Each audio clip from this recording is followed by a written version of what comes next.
अस्सलाम वालेकुम and good evening viewers. मैं हूं आपका होस्ट महबूब शेख, टोरंटो 360 इकोनॉमिक्स टाइम के साथ। नाजरीन, दुनिया भर के अंदर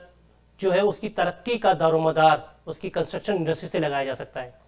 अगर आप दुनिया भर के तरक्की याफ्ता ममालिक पर नज़र डालें तो उसकी तामीराती सरगर्मी जो है वो बताती हैं कि दुनिया किस हद तक तरक्की याफ्ता ममालिक किस दौड़ में शामिल हो चुके हैं। क्योंकि जब तामीराती इंडस्ट्री का पहिया चलता है तो उससे मुल्क 72 इंडस्ट्रीज जो है उनका पहिया चलता है, लोगों को रोजगार मिलता है। रोजगार मिलने से गुर्बत में कमी होती है, लोगों का मेयार जिंदगी बेहतर होता है। लोगों का मेयार जिंदगी बेहतर करने के लिए तामीराती सरगर्मियों को उजागर करना बेहद जरूरी है। अगर आप नजर दौड़ाएं तरक्की याफ्ता ममालिक के बाद तरक्की पजीर ममालिक में, तो इस वक्त पाकिस्तान के अंदर तामीराती सरगर्मी जो है वो एक हद तक लगता था कि मान पड़ी हुई हैं, लेकिन अब तामीराती सरगर्मियाँ एक बार फिर दोबारा बहाल होना शुरू हो गई हैं। इसीलिए हमने हमारे आज के बड़े ही खुश दिल खुश मिजाज और यूनाइटेड बिजनेस ग्रुप के शेयर कहते हैं उन्हें, जनाब हनीफ गौहर साहब को साथ में रखा हुआ है। हनीफ गौहर साहब किसी तारुफ के मोहताज नहीं हैं।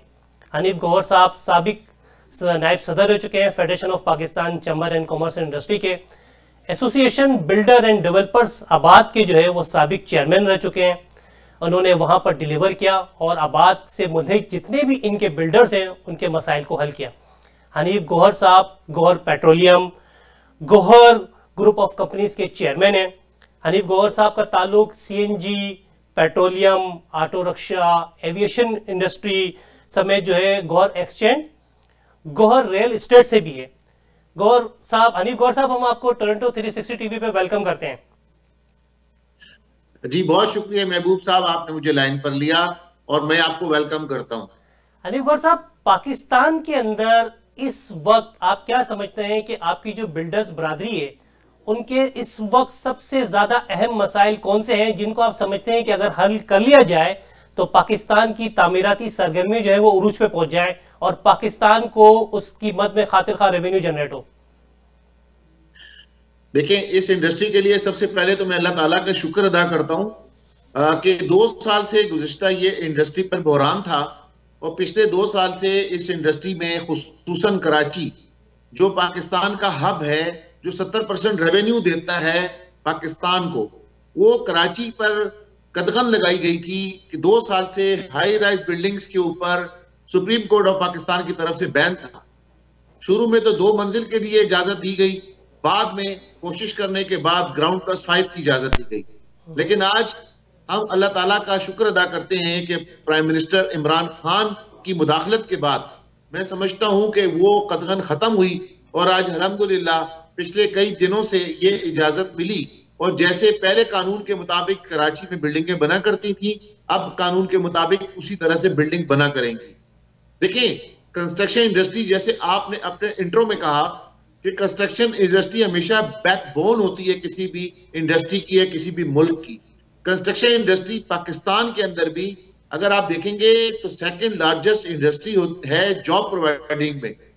After agriculture. आप ये देखें, नॉन स्किल्ड लोग जो हैं एग्रीकल्चर के अंदर वो खप जाते हैं, वहां पर वो लोग काम करते हैं तो वो ज़राअत का काम कर सकते हैं। लेकिन जो दूसरी इंडस्ट्री अगर आप देखें कि जो अनस्किल्ड लोग हैं, जो मजदूर तबका है, वो यकीनन कंस्ट्रक्शन इंडस्ट्री जब बूम करती है तो वो तमाम के तमाम लोगों को यहाँ पर रोजगार मिलता है। ना सिर्फ उन लोगों को रोजगार मिलता है जो इस इंडस्ट्री से वाबस्ता 72 इलाइड इंडस्ट्रीज हैं, वो 72 इलाइड इंडस्ट्री में भी जितना रोजगार चल रहा होता है, चाहे वो टाइल का कारखाना हो, चाहे वो स्टील का कारखाना हो, चाहे वो सीमेंट का कारखाना हो, या चाहे वो मीडिया हो। मीडिया में भी हम इश्ताहारात उसी वक्त देते हैं कि जब कंस्ट्रक्शन इंडस्ट्री चल रही होती है या कोई दूसरी इंडस्ट्री चल रही होती है। अच्छा, ये बताइएगा कि पाकिस्तान के अंदर देखा जाता है कि जो बिल्डर्स हैं, अमूमन आवाम को ये शिकायत रहती है कि जो बिल्डर जो है जब अपना प्रोजेक्ट अनाउंस करते हैं और एक टर्म एंड कंडीशन के तहत सार्फिन और बिल्डर्स के दरमियान जो मुआहिदे होते हैं, उस मुआहिदे को बालाए ताक रखते हुए इजाफी चार्जेस बीच में आना शुरू हो जाते हैं और आवाम को वक्त पर जो है वो रिहाइश या घर नहीं मिलते जो टाइम फ्रेम दिया गया था। इसकी क्या वजूहत होती हैं? देखिए महबूब साहब, बात यह है कि लोग सब सिर्फ और सिर्फ बिल्डर को कसूरवार ठहरा रहे होते हैं। मैं ये समझता हूं कि आपको आईने के दोनों रुख देखने चाहिए। आईने का दूसरा रुख ये होता है कि जो अलॉटी जब बिल्डर प्रोजेक्ट को लॉन्च करता है, मिसाल के तौर पर आपको बिल्डर ने 3 साल का या 4 साल का वक्त दिया, जब एडवर्टाइज करता है तो उस एडवर्टाइजमेंट के ऊपर आप खुद मीडिया के लोग हैं, आपके इल्म में है कि उस प्रोजेक्ट का तकरीबन 10% एक्सपेंस आता है। जो मीडिया के प्रेस मीडिया हो या इलेक्ट्रॉनिक मीडिया हो या कोई भी दीगर मीडिया हो, उस पर तकरीबन 10% का खर्चा आता है। वो 10% खर्चा करके उस वक्त लोग आकर बुकिंग करवा लेते हैं, लेकिन कुछ अरसे के बाद वो जो अलॉटी है वो उसके बाद पेमेंट देने में डिफॉल्ट करना शुरू हो जाते हैं। जब वो डिफॉल्ट करते हैं तो बिल्डर ने उन प्रोजेक्ट को लॉन्च इसी वजह से किया होता है ताकि उसे बनाने में सहूलत मिल जाए और जो लोग हैं, जो अलॉटीज हैं, उनको किस्तें देते हुए उनका घर उन्हें मिल जाए। लेकिन अगर एक प्रोजेक्ट लॉन्च हुआ और वहां पर 100 अलाटी थे मिसाल के तौर पर, और उन 100 अलाटियों के बजाय सिर्फ 20 लोगों ने पैसे दिए और 80 लोगों ने डिफॉल्ट करना शुरू कर दिया, तो वो बिल्डिंग कभी भी वक्त पर नहीं बन सकती। लेकिन जो 20 लोग हैं वो हमेशा कसूरवार ये बिल्डर को ठहराएंगे, क्योंकि उन 20 लोगों का कसूर नहीं होता। वो बिल्डर अपनी पूरी कोशिश करता है कि अपने वक्त मुकर्रर के ऊपर कब्जा दे, लेकिन उन 80% अलाटीज की वजह से वो बिल्डिंग वक्त मुकर्रर पर नहीं बनती। तो मैं नहीं समझता कि सिर्फ बिल्डर का कसूर है, मैं समझता हूं कि अलॉटी का भी उतना ही कसूर है कि जितना बिल्डर का कसूर होता है। अच्छा गौर साहब, ये बताइएगा कि दुनिया भर के अंदर एक कॉन्सेप्ट है, अगर आप देखें कनाडा देख लें, अमेरिका देख लें, यूरोप देख लें, आप माशाल्लाह दुनिया घूमते हैं, अमेरिका भी गए हैं, तुर्की भी गए हैं, यूरोप भी देखा है आपने, पढ़े लिखे बिल्डर्स हैं, आपका ताल्लुक पढ़े लिखे तबके से है। लेकिन दुनिया भर में जब कोई प्रोजेक्ट अनाउंस किया जाता है या कोई सोसाइटी बनाई जाती है तो बाकायदा आवाम को, उनके बच्चों के लिए कम्युनिटी सेंटर्स बनाए जाते हैं, तालीमी इदारे वहाँ बनाए जाते हैं, खेल के मैदान बनाए जाते हैं, पार्किंग की सहूलतें होती हैं। हमारे यहाँ पाकिस्तान में आप क्या समझते हैं, इस तरह का कॉन्सेप्ट अभी तक लोगों में क्यों उजागर नहीं हुआ? इसकी क्या वजूहत है? ये शऊर अवाम में कब बेदार होगा, बिल्डर्स में कब बेदार होगा कि कोई प्रोजेक्ट अनाउंस करने जा रहे हैं तो वहाँ के जो मकीन हैं, वहाँ के जो बच्चे हैं, वहाँ के जो रिहायशी हैं, उनको ये भी बुनियादी सहूलतें मिलनी चाहिए जहाँ पानी, गैस और दीगर सहूलियात का आप लोग जो है वो ख्याल रखते हैं। आप देखिए महबूब साहब, ये तो सब इदारों का काम होता है। इदारे के जो कानून है उस कानून के मुताबिक जो आप बात कर रहे हैं, गालिबन वो 2001 से पहले तो ये मुमकिन होता था, लेकिन जब से 2001 में कानून बना है हाई राइज बिल्डिंग का, उसमें आप देखें कि कराची की कोई भी ऐसी बिल्डिंग नहीं है कि अगर बिल्डिंग पे देखेंगे तो कम से कम 3 फ्लोर से 4 फ्लोर तक पार्किंग फ्लोर लाजमी मौजूद होते हैं। मेरी अपनी आंख 20-25 बिल्डिंग्स हैं कराची में, आप यहाँ पर चक्कर लगा लें, आपको कोई ऐसी बिल्डिंग नहीं मिलेगी कि जिसमें पार्किंग फ्लोर ना हो। और जहां तक आपने स्कूल और कॉलेजेस और सोसाइटियों की, हॉस्पिटल की बात की, मैं आपको ऑफर करता हूं कि मेरी यहाँ पर कराची में गौहर ग्रीन सिटी के नाम से पूरा प्रोजेक्ट है जहां मैंने 2000 यूनिट्स बनाए हैं। उसमें आपको स्कूल भी मिल रहा है, उसमें आपको अस्पताल भी मिल रहा है, उसमें आपको प्ले ग्राउंड भी मिल रहे हैं और दीगर इस किस्म की तमाम एमिनिटीज सोसाइटीज में अवेलेबल होती हैं। बिल्डिंग्स में इस किस्म की अवेलेबिलिटी होना जरा मुश्किल काम होता है। ये तो आप अपनी बात कर रहे हैं ना गौर साहब, आप क्या समझते हैं, क्या बिल्डर्स जो है कराची समेत पूरे पाकिस्तान के अंदर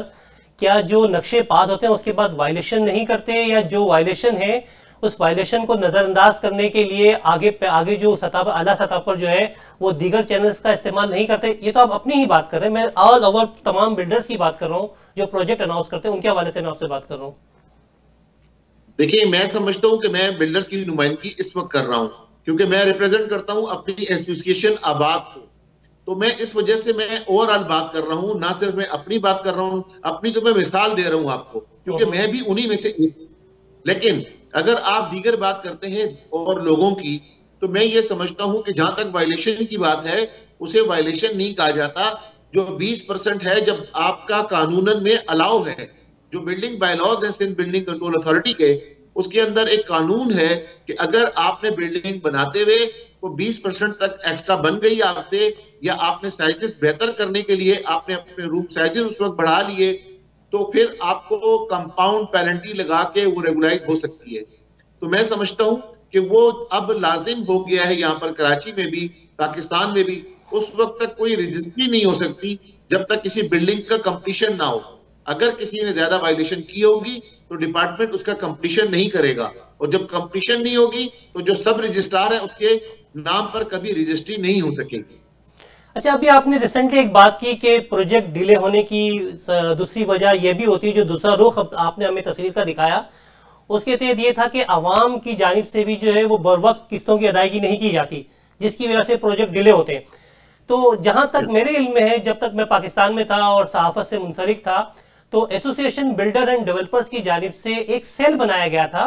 उस सेल के अंदर जो है वो ये कहा जाता था कि बिल्डर्स जो बर वक्त जो है वो लोगों को मकानात नहीं देते, उनके खिलाफ शिकायतें दर्ज होती थी, और फिर बिल्डर्स जो है उनके दरमियान और सार्फिन के दरमियान तस्वीर भी किया। इस वक्त आबाद के अंदर आप एक मुताद अंदाजे के तहत बता दें कि आवाम की जानिब से बिल्डर्स की जो खिलाफ शिकायतें हैं उनका रेशो क्या है और शिकायतों की बुनियादी वजूहात क्या है?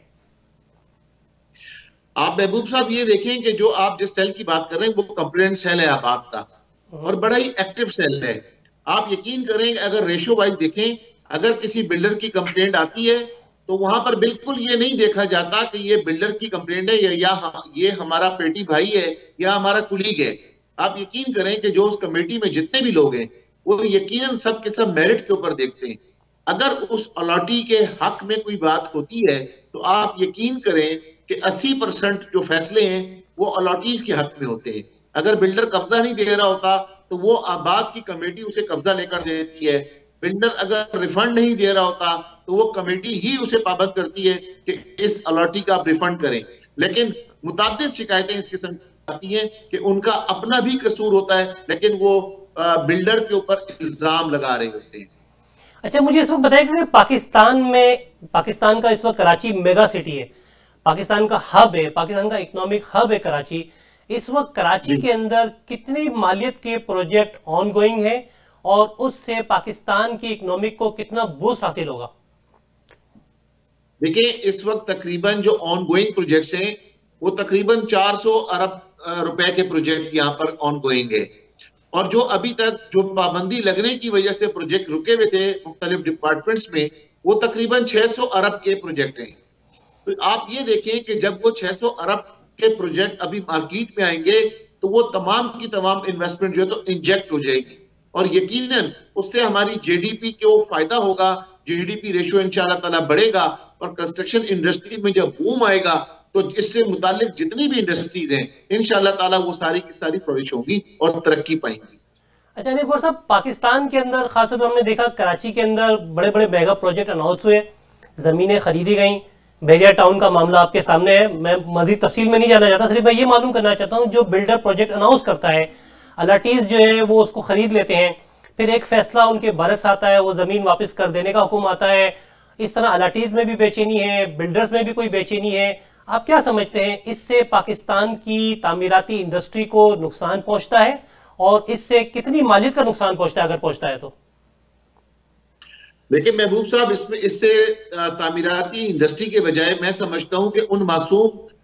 इन्वेस्टर को नुकसान पहुंचता है, उन मासूम शहरियों को नुकसान पहुंचता है, उन मासूम बाहर दियारे गैर में रहने वाले लोगों को नुकसान पहुंचता है। उसकी वजह यह है कि आप यह देखें कि बदकिस्मती से पाकिस्तान में दो मुख्तलिफ लोगों के लिए एक ही कानून होता है, लेकिन जो अमल दरामद होता है वो दोहरे अंदाज में होता है। एक आम आदमी मिसाल के तौर पर अगर मैं हनीफ गौहर एक बिल्डिंग बनाना चाहता है, मोहसिन शेखानी एक बिल्डिंग बनाना चाहता है, हसन बख्शी एक बिल्डिंग बनाना चाहता है, तो उसके लिए कानून मुख्तलिफ है। उसे तमाम लवाजमात डिपार्टमेंट के पूरे करने हैं, उसे डिप्टी कमिश्नर से फॉरवर्ड कराना है, उसे जो है तो मास्टर प्लान से अप्रूवल करानी है, उसके बाद सिंध बिल्डिंग कंट्रोल अथॉरिटी से अप्रूवल लेनी है, उसके बाद सेल एनओसी लेने के बाद तब जाकर वो मीडिया के अंदर अपनी सेल कर सकता है। लेकिन बदकिस्मती से हमारे जो आपने बहरिया का नाम लिया,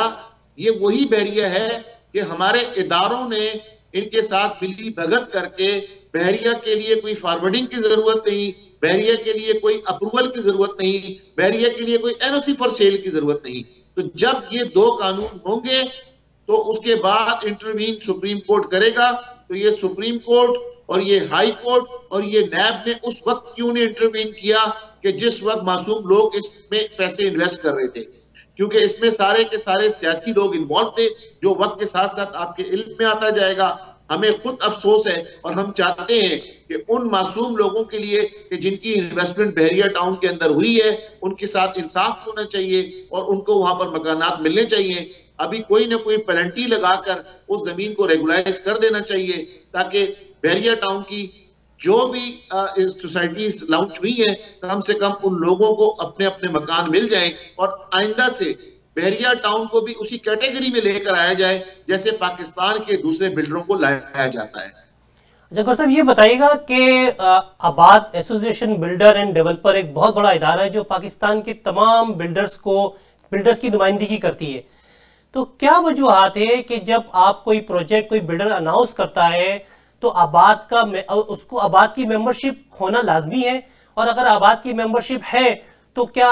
उसको आला सतह पर जो इदारे हैं कराची में जैसे केबीसी है या दूसरे इदारे हैं, एलडी है या मली डेवलपमेंट अथॉरिटी है, उसकी मेंबरशिप को ये चेक करती है कि आया ये रेगुलर तरीके से इस प्रोजेक्ट को अनाउंस कर रहा है, वक्त पे देगा, या आबाद का मेंबर नहीं है तो आबाद की रिकमेंडेशन जरूरी है? आप समझते हैं कि इस तरह की पॉलिसी होनी चाहिए कि आबाद के मेंबर्स को जो खदशात है वो खदशात दूर हो, आवाम का पैसा ना डूबे, गरीब आवाम की रकम ना डूबे, बैरूनी ममालिक में जो सरमायाकार हैं जो यहाँ से बैठ के कराची के अंदर जो है वो अपने प्रोजेक्ट घर खरीदने के लिए रकम बेचते हैं, फिर पता चलता है कि जनाब ये तो कोई बिल्डर जाली बिल्डर था, जाली सारे पेपर थे, जाली कागजात थे, दूसरी फाइलें थी, और उसका पैसा भी डूब जाता है और एक बेचैनी की कैफियत जो है वो रुनमा होती है। इस सिलसिले में कोई इकदाम आबाद की तरफ से आला हुकूमती सतह पर पहुंचाए गए कि वो बावर कराए हुकूमत को कि भाई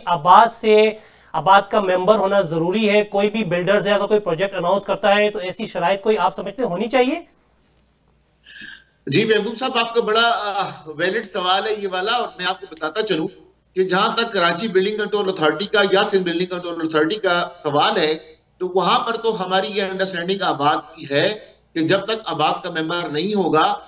तो उसे कोई सेल एनओसी नहीं मिलेगी। हमेशा जब वो डिजाइन सेक्शन में जाते हैं अपनी एनओसी लेने के लिए तो वो पहले चेक करते हैं कि ये आबाद का मेंबर है या नहीं। उसकी वजह यही है कि अगर वो आबाद का मेंबर होता है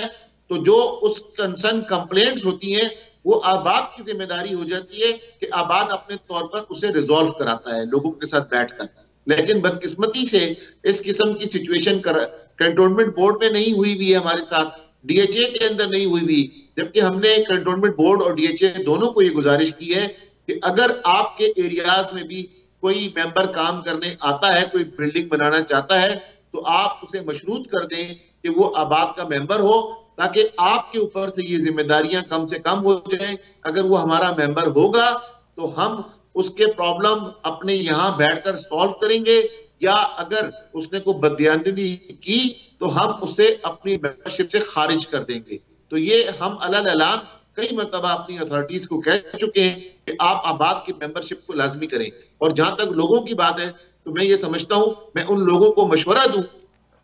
कि जो कनाडा में, अमेरिका में या दूसरे ममालिक में मौजूद हैं, अगर किसी प्रोजेक्ट के अंदर वो लेते हैं तो आबाद